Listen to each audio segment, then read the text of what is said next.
বন্ধুরা, আমরা এখন আমার ড্রাগন বাগানে এইখানে ময়নাগুড়ি থেকে আমাদের এডিএ ম্যাম এবং আরেকজন স্যার এসেছেন।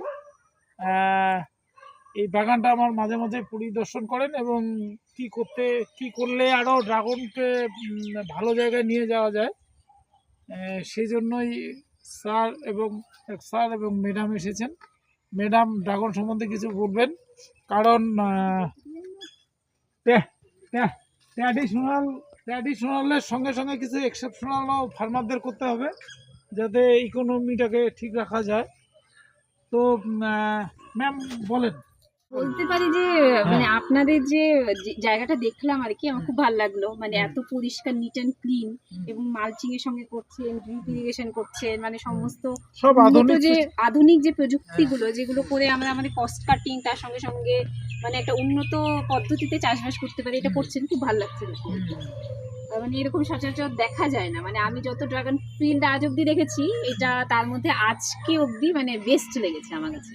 সত্যি খুব ভালো, মানে একদম ক্লিন, খুব ভালো। এবং আপনি যেদিকে ইন্টারক্রপিং করছেন, সবজি লাগিয়েছেন দুটো লাইনের মাঝখানে, সেটাও খুব ইউনিক মনে হলো এবং সত্যি খুব ভালো।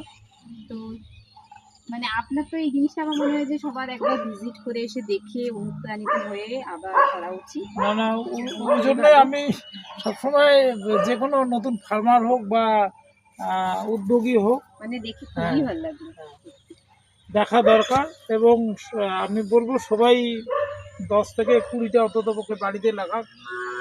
এটা এমন একটা ফল, এরকম ফল পৃথিবীতে খুব কম আছে যেটা 10 বছর ধরে ফলবে এবং 6 মাস ধরে ফলবে।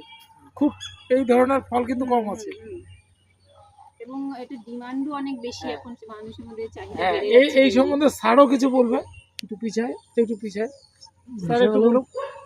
আমরা অফিস থেকে আজকে হঠাৎ করে এই শান্তনুদার বাগানে, ড্রাগন বাগানে, আমি এর পূর্বেও এখানে আসছি।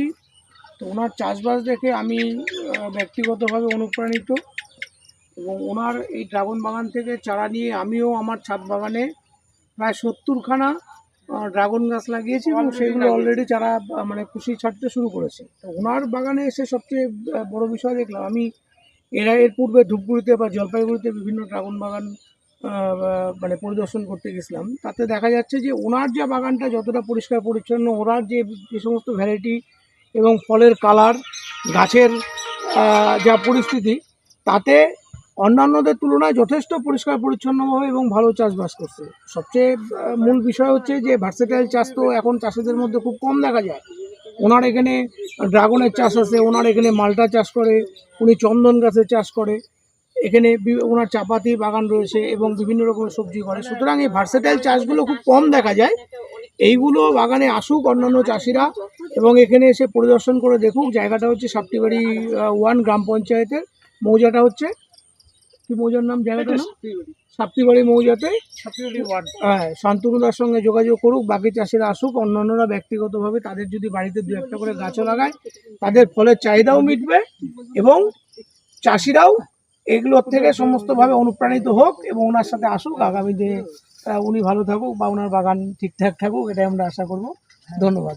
না, যে কোনো ফার্মারকে আমি অবশ্যই বলবো, শুধু খালি ড্রাগন না, আরও মানে আমাদের অনেক ফাঁকা জমি পড়ে আছে, সেটা হলো পেয়ারা কেউ লাগাতে পারে, কেউ মালটা লাগাতে পারে, কেউ ভিয়েতনামের একটা ভালো কাঁঠাল আসছে যেটা 2 বছরে ভালো ফলন, যেটা হলো এখন থেকে ফলন শুরু হয়ে গেছে, মানে পূজার থেকেই শুরু, মানে প্রায় 2 মাস থেকে হারভেস্টিং চলছে, যার বাজার মূল্য এখন 150 থেকে 200 টাকা বিক্রি হচ্ছে।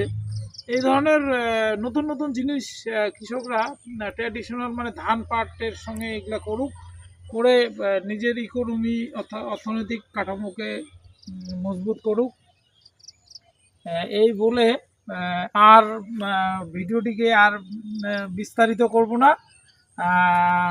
নমস্কার, দেখা হবে পরের ভিডিওতে।